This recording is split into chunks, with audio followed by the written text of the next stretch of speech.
Inside world creates out side world. అంటే మన inside వరల్డే మన అవుట్ సైడ్ వరల్డ్ని క్రియేట్ చేస్తుంది. లోపల కన్ఫ్యూజన్ ఉంటూ, క్లారిటీ లేకుండా, లోపల టెన్షన్తో, వర్రీతో, ఫియర్తో గనక మనం ఉన్నట్టయితే 100% మేనిఫెస్టేషన్ అదే జరుగుతుంది. సో నా పిల్లలు నాతో ఉండట్లేదు, వాళ్ళు నాతో మాట్లాడట్లేదు, వాళ్ళు నన్ను సరిగ్గా చూడట్లేదు, వాళ్ళు అసలు నన్ను పట్టించుకోవట్లేదు. ప్రొద్దు నుంచి రాత్రి వరకు అదే ఎమోషన్, అదే వైబ్రేషన్లో ఉన్నప్పుడు మీరు ఏం మేనిఫెస్టేషన్ చేస్తున్నారు?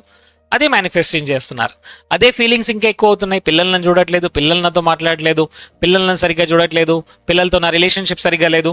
సో 90% మీరు అదే రిపీట్ చేయడం వల్ల అదే మేనిఫెస్టేషన్ జరుగుతుంది.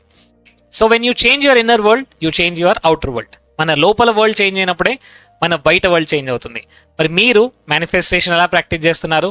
ఫ్రెండ్స్, మేనిఫెస్టేషన్ అనేది ఏదో 5 నిమిషాలు 10 నిమిషాలు ప్రాక్టీస్ చేసి రోజంతా నాకు ఎలా పడితే అలా ఉంటాను, ఏ ఎమోషన్లో పడితే ఆ ఎమోషన్లో ఉంటాను, కుదరదు. రైట్? సో ఇక్కడ మనం we have to work on hour inner world. మన ఇన్నర్ వరల్డ్ పైన పనిచేయాలి. అండ్ మోస్ట్ ఇంపార్టెంట్, మనం స్కిల్స్ని, నాలెడ్జ్ని గెయిన్ చేయాలి.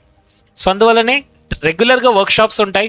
ఐ నో మీకు ఫ్రీ కంటెంట్ చాలా దొరుకుతుంది, బట్ ఫ్రీలోనే ఇంత కాంటెంట్ ఉంటే పెయిడ్లో ఇంకెంత కాంటెంట్ ఉందో గుర్తుంచుకోండి.